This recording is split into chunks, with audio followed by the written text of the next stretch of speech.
ಮನೆಗಳಿಗೆ ಪ್ರತ್ಯೇಕ ನೀರಿನ ಸೌಲಭ್ಯ ಇರದ ಹಿನ್ನೆಲೆ ಪ್ರತಿ ಮನೆಗೂ ಸಾಲು ಸಾಲು ಮೋಟಾರ್ ಅಳವಡಿಸಿಕೊಂಡಿದ್ದಾರೆ. ಸ್ವಲ್ಪ ಯಾಮಾರಿದ್ರೂ ಇಲ್ಲಿ ಜೀವಗಳೇ ಹೋಗ್ಬಿಡತ್ತೆ. ಈ ಬಗ್ಗೆ ಶಾಸಕ ಜಮೀರ್ ಬಳಿ ಎಷ್ಟೋ ಬಾರಿ ಮನವಿ ಮಾಡಿದ್ರು, ಪ್ರಯೋಜನ ಆಗಿಲ್ಲ ಅಂತ ಆನಂದಪುರ ಜನತೆ ಆರೋಪ ಮಾಡಿದ್ರು. ಪಕ್ಕದಲ್ಲೇ ಇರೋ ಟಿಪ್ಪು ನಗರಕ್ಕೆ ಬೇಕಾದಷ್ಟು ವ್ಯವಸ್ಥೆ ಮಾಡಿದ್ದಾರೆ. ಅವರಿಗೆ ಮನೆ ಮನೆಗೂ ನೀರಿನ ವ್ಯವಸ್ಥೆ ಇದೆ. ನಾವು ಕೇಳಿದ್ರೆ ಇದು ಸ್ಲಮ್ ಅಂತಾರೆ. ಯಾಕೆ ನಾವು ಅವರಿಗೆ ವೋಟ್ ಹಾಕಲ್ವಾ ಅಂತ ಆನಂದಪುರ ಜನತೆ ಪ್ರತಿಭಟನೆ ನಡೆಸಿದ್ರು. ಶಾಸಕ ಜಮೀರ್ ಹಿಂದೂಗಳಿಗೊಂದು ಮುಸ್ಲಿಮರಿಗೊಂದು ನ್ಯಾಯ ಸೌಲಭ್ಯ ಕೊಡ್ತಾರೆ ಅಂತ ಆರೋಪಿಸಿದ್ರು. ವಿದ್ಯುತ್ ಶಾಕ್ನಿಂದ ಸಾವಿಗೀಡಾದ ಸೆಲ್ವಿ ಕುಟುಂಬಕ್ಕೆ ಪರಿಹಾರ ಕೊಡ್ತೀನಿ ಎಂದ ಶಾಸಕ ಜಮೀರ್ ಬಾಯ್ಮಾತಿಗಷ್ಟೇ ಪರಿಹಾರದ ಬಗ್ಗೆ ಮಾತಾಡಿ ಯಾವುದೇ ಪರಿಹಾರ ನೀಡದೆ ಹಾಗೆ ವಾಪಸ್ಸಾಗಿದ್ದಾರೆ. ಮೃತ ಸೆಲ್ವಿ ಸಾವಿನ ಬಳಿಕ ಆನಂದಪುರ ನಿವಾಸಿಗಳು ಪ್ರತಿಭಟನೆ ನಡೆಸುತ್ತಿದ್ರು. ಈ ವೇಳೆ ಭೇಟಿ ನೀಡಿದ ಜಮೀರ್ ಸ್ಥಳದಲ್ಲೇ 5 ಲಕ್ಷ ಪರಿಹಾರ ಘೋಷಣೆ ಮಾಡಿದ್ರು. 5 ಲಕ್ಷ ಹಣ ತರುವಂತೆ ಆಪ್ತರಿಗೆ ಹೇಳಿ ಕಳಿಸಿದ್ರು. ಬಳಿಕ 4 ದಿನದ ನಂತರ ಬರ್ತೀನಿ ಅಂತ ಅಲ್ಲಿಂದ ಕಾಲ್ಕಿತ್ತ ಜಮೀರ್ ಅನಧಿಕೃತವಾಗಿ 3 ರಿಂದ 4 ಫ್ಲೋರ್ ಮನೆಗಳನ್ನ ಅಲ್ಲಿ ಕಟ್ಕೊಂಡಿದ್ದಾರೆ. ಮನೆ ಮನೆಗೆ ಮೋಟಾರ್ ಹಾಕೊಂಡಿದ್ದಾರೆ. 15 ದಿನದ ಹಿಂದೆ ಬಂದು ಮನೆ ಮನೆಗೆ ಕಾವೇರಿ ನೀರು ನೀಡೋ ಯೋಜನೆಗೆ ಗುದ್ಲಿ ಪೂಜೆ ಮಾಡಿದ್ದೇವೆ ಅಂತ ಹಾರಿಕೆ ಉತ್ತರ ನೀಡಿ ಅಲ್ಲಿಂದ ಕಾಲ್ಕಿತ್ರು.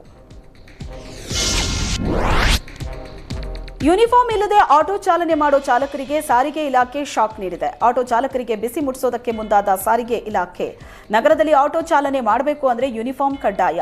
ಆಟೋ ಮೇಲೆ ಬೇಕಾಬಿಟ್ಟಿ ಪೋಸ್ಟರ್ ಹಾಕುವಂತಿಲ್ಲ, ಸಂಚಾರಿ ನಿಯಮ ಉಲ್ಲಂಘಿಸಿ ಆಟೋ ಚಲಾಯಿಸುವಂತಿಲ್ಲ ಅಂತ ಖಡಕ್ ಸೂಚನೆ ಹೊರಡಿಸಿದ್ದು, ಪ್ರಯಾಣಿಕರ ಜೊತೆ ಭಯ ಹುಟ್ಟಿಸೋ ರೀತಿಯಲ್ಲಿ ವರ್ತಿಸುವಂತಿಲ್ಲ ಎಂದಿದ್ದಾರೆ.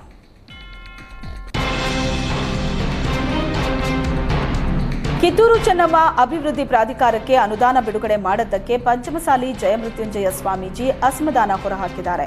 ಚಿಕ್ಕೋಡಿ ಪಟ್ಟಣದಲ್ಲಿ ಬೇಸರ ವ್ಯಕ್ತಪಡಿಸಿದ ಜಯಮೃತ್ಯುಂಜಯ ಸ್ವಾಮೀಜಿ, ಸರ್ಕಾರ ರಾಯಣ್ಣ ಪ್ರಾಧಿಕಾರಕ್ಕೆ ಅನುದಾನ ಬಿಡುಗಡೆ ಮಾಡಿದೆ, ಆದರೆ ಚೆನ್ನಮ್ಮ ಅಭಿವೃದ್ಧಿ ಪ್ರಾಧಿಕಾರಕ್ಕೆ ಅನುದಾನ ನೀಡಿಲ್ಲ.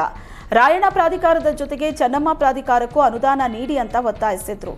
ಸ್ವತಂತ್ರ ಹೋರಾಟಗಾರರ ವಿಚಾರದಲ್ಲಿ ಸರ್ಕಾರ ಭೇದ ಭಾವ ಮಾಡುತ್ತಿದೆ ಅಂತ ಆರೋಪಿಸಿದ್ರು. ಚೆನ್ನಮ್ಮ ಹಾಗೂ ರಾಯಣ್ಣ ಸ್ವಾತಂತ್ರ್ಯ ಸಂಗ್ರಾಮದ 2 ಕಣ್ಣುಗಳು. ಅನುದಾನ ಹಂಚಿಕೆಯಲ್ಲಿನ ತಾರತಮ್ಯವನ್ನ ನಿವಾರಿಸಬೇಕು.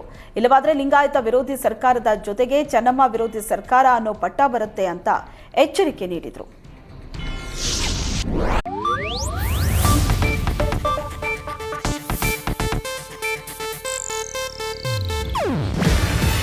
ಇದು ಏಷ್ಯಾನೆಟ್ ನ್ಯೂಸ್ ನೆಟ್ವರ್ಕ್ ಪ್ರಸ್ತುತಿ.